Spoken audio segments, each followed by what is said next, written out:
नमस्कार दोस्तों। ब्राह्मणवाद के खिलाफ अपनी लेखनी से विद्रोह करने वाले महान संत कबीरदास जी की वाणी आज भी जातिवाद और भेदभाव के खिलाफ संघर्ष का रास्ता दिखाती है। इसलिए हम आपके लिए लेकर आए हैं कबीर जी के कुछ ऐसे दोहे जो न सिर्फ जातिवाद, पाखंडवाद और ब्राह्मणवाद के खिलाफ विद्रोह करते हैं, बल्कि हमें अन्याय के खिलाफ संघर्ष करने की प्रेरणा देते हैं। लाडू लावन लापसी पूजा चढ़े अपार, पूजे पुजारी ले गया मूरत के मूछार। कबीरदास जी कहते हैं, आप जो भगवान के नाम पर मंदिरों में दूध, दही, मक्खन, घी, तेल, सोना, चांदी, हीरे, मोती, कपड़े, मेकअप सामान, चेक, कैश इत्यादि माल जो चढ़ाते हैं, क्या वह बराबर आपके भगवान तक जा रहा है? आपका ये माल कितना प्रतिशत भगवान तक जाता है और कितना प्रतिशत बीच में गोल हो रहा है? या फिर आपके भगवान तक आपके चढ़ाए गए माल का कुछ भी नहीं पहुंचता? अगर कुछ भी नहीं पहुंच रहा तो फिर घोटाला कहाँ हो रहा है और घोटाला कौन कर रहा है? सदियों पहले दुनिया के इस सबसे बड़े घोटाले पर कबीर जी की नज़र पड़ी। कबीर जी ने बताया, आपका ये सारा माल ब्राह्मण पुजारी ले जाते हैं और भगवान को कुछ नहीं मिलता।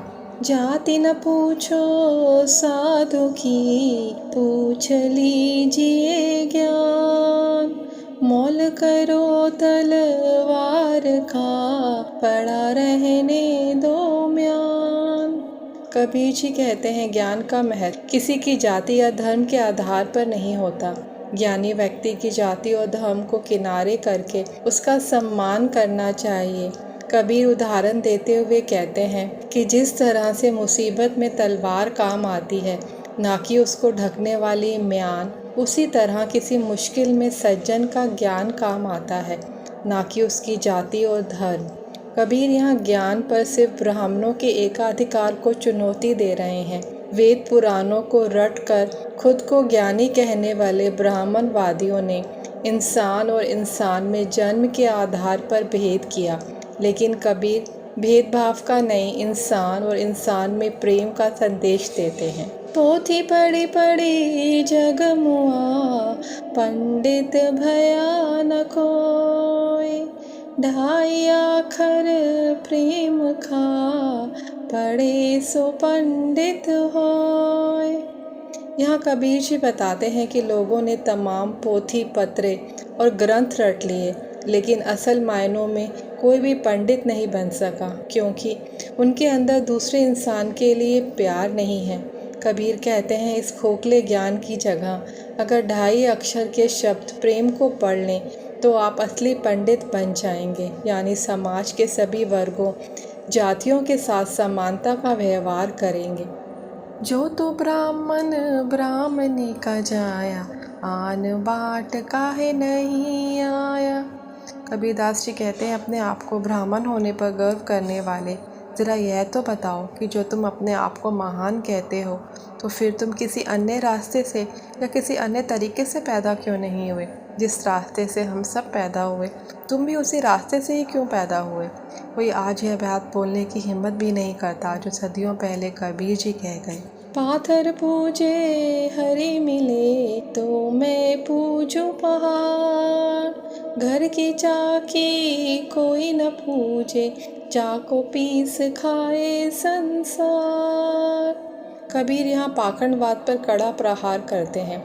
वो कहते हैं कि अगर पत्थर पूजने से भगवान मिल जाता तो मैं पूरा पहाड़ ही पूजने लगूं, लेकिन ऐसा नहीं है। और ऐसे पत्थर जिसकी पूजा होती है, उससे तो वो पत्थर ज़्यादा उपयोगी है जिससे चक्की के पार्ट बने हैं, और पूरी दुनिया उससे गेहूं को पीसकर आटा बनाती है और फिर अपना पेट भरती है। तो कबीर हम सबको यही समझाते हैं कि फिजूल की बातों में कुछ नहीं रखा और हमें अपने दिमाग का इस्तेमाल करना चाहिए।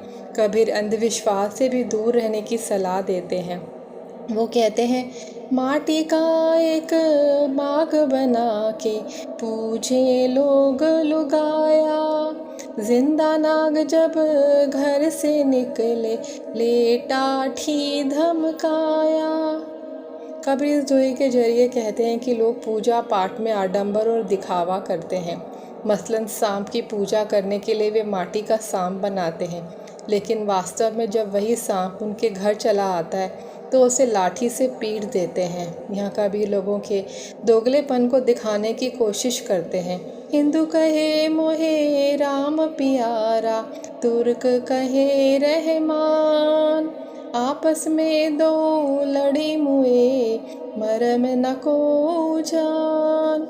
कबीर कहते हैं कि हिंदू कहता है मेरा ईश्वर राम है और मुस्लिम कहता है मेरा ईश्वर अल्लाह है।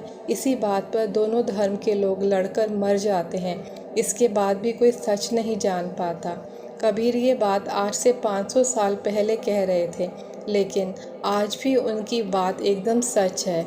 हिंदू मुस्लिम धर्म के नाम पर आपस में लड़ रहे हैं, इससे समाज में नफ़रत फैल रही है।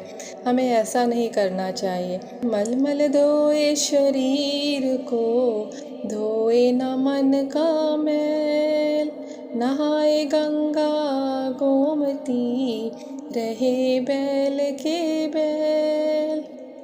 कबीर यहाँ उन जातिवादियों की पोल खोलते हैं जो कहते हैं कि गंगा जैसी नदियों में नहाने से सारे पाप धुल जाते हैं। पाप धोने के इस विचार ने अन्याय को और बढ़ाया है, क्योंकि शोषणकारियों को लगता है कि वो मेहनतकश तबके पर चाहे जितना जुल्म कर लें, धार्मिक रूप से उसका कुछ नुकसान नहीं होगा और गंगा जैसी नदियों में नहाकर हवन पूजा करके अपने सारे कुकर्मों को धो डालेंगे। लेकिन कबीर इस मानसिकता पर चोट करते हुए कहते हैं कि गंगा या गोमती में रहने से तुम्हारे मन का मैल नहीं धुलने वाला, फिर भी तुम एक बुरे आदमी ही रहोगे। कबीर ये भी बताते हैं कि कैसे पाखंडवाद के नाम पर कुछ लोग हमें बेवकूफ़ बनाते रहते हैं। कबीरा कहे ये जग अंधा, अंधी जैसी गाय, बछड़ा था सो मर गया, झूठी चाम चटाए।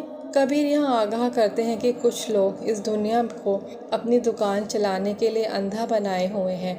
वो उदाहरण देते हुए समझाते हैं कि जैसे जब गाय का बछड़ा मर जाता है तो उसका दूध निकालने के लिए लोग बछड़े की खाल में भूसा भर के गाय के सामने रख देते हैं और गाय उसे बछड़ा समझकर चाटती रहती है और मालिक उसका दूध निकाल लेता है।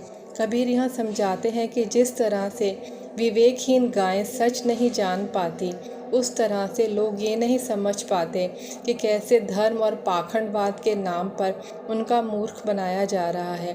गाय की तरह पाखंडी लोग लोगों को बेवकूफ़ बनाकर उनका दूध यानी धन और संपत्ति लूटते रहते हैं। कबीर जी के ये दोहे जितने 500 साल पहले ज़रूरी थे उतने आज भी हैं।